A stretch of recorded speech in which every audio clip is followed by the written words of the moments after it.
when you look very closely at the back of the key head, you'll see a little file mark on there, and you want to match up the correct file marks with the notch on the keys.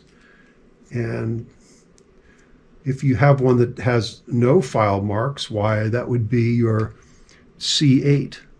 This is where you're going to be able to match your veneers up so you don't see anything but a hairline mark between the key head and the tail. So now that all the key tops are selected and sorted out, it's going to be necessary to prepare them. There's glue on the bottom of these, which we have to completely remove from each one. I'm going to just set this key top on this flat surface and clean the glue off of it.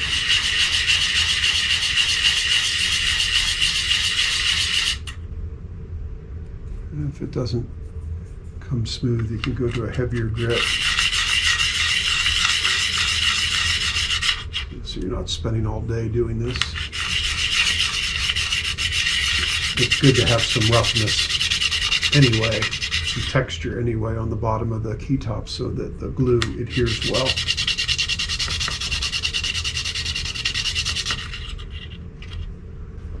And then on the back of the key, hold the key top at just ever such a slight angle.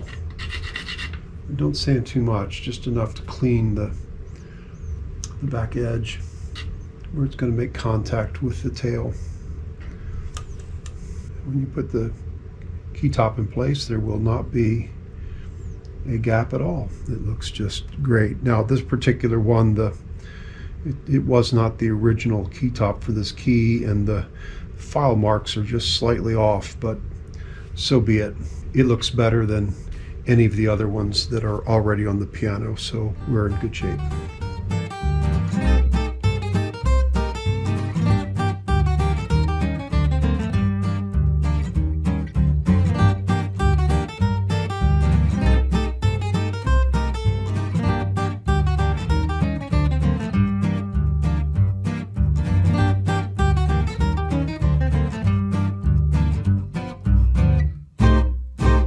Okay, before we glue this next key on, make sure your tools are clean. I've got some glue from when this was used last time, when I used a little acetone, and just clean that glue off the key with just feel with your fingers and make sure that that's smooth and is going to clamp well. And you don't want to get glue on the key top either. Okay, here's our next key top we're going to do. And here's a little glue wafer. The first thing we need to do is trim it for the width of the key so that we're able to see that the key is centered. That one's actually a little long too. So I'm gonna just score the front of it without cutting myself, so I can see where to trim it with scissors. There we go. That's better. No, I'm going to get the width just right. I'm going to score it with a razor blade here.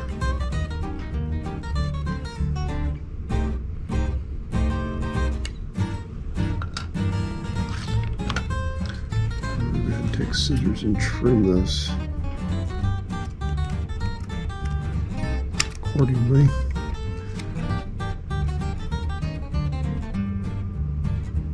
Okay, that's going to be good.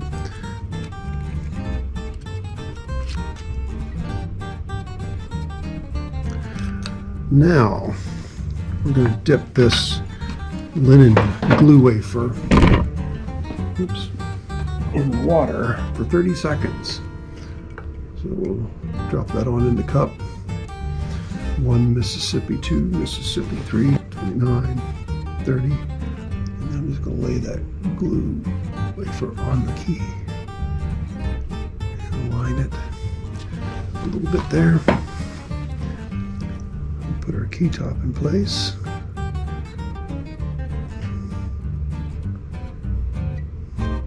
Okay, pretty good. Here's where the magic happens. I'm going to take this clamp tool and hold it on our iron until it's so hot we can barely stand it. It takes about 10 seconds. So it gets so hot we can just barely hold on to it. Like a hot potato. Okay, it's getting pretty hot. Getting pretty hot. Yeah. So we'll put it on our key here. And we'll slide this clamp over in place.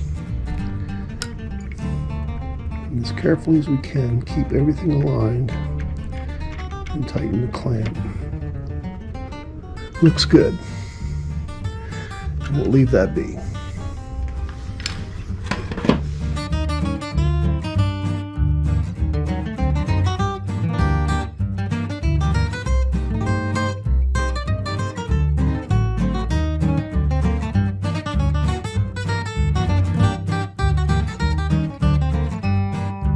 Now the glue's dried overnight. Take these clamps off. And it could be that you have some glue that's bled onto the clamp. And the keytops, if you've replaced them with ones from your collection, may not have fit the key exactly. And we also have glue that's extruded. The glue on the keytop, I will just clean off with a damp paper towel. The glue on the side, we'll use a sandpaper block, sanding block. And once you get the majority of that off, sometimes it's just as easy to use a scraper tool to just clean up. The scraper will easily knock off dried glue and just clean up that edge. Side as well. Get a good grip of the key so that you're not going to damage it since it's still over top of the pin here. You don't want to elongate the hole at the balance rail in the bottom of the key. It could be best to take the top stack off and just take the key off. That can sometimes introduce a lot of problems where you have to start the regulation over. I'd like to avoid having to totally regulate the piano just for the sake of a couple of keys. Be kind to the next person that's going to use your clamps. It's a good idea to, since the glue is water soluble, to soak them in water. Let them soak while you're finishing your work, and you can come back and pretty easily wipe off the glue before it's ultra hard. The clamps have to have a perfect fit on top of the key to transfer the heat in the gluing process. So do this now. You'll save yourself a lot of time.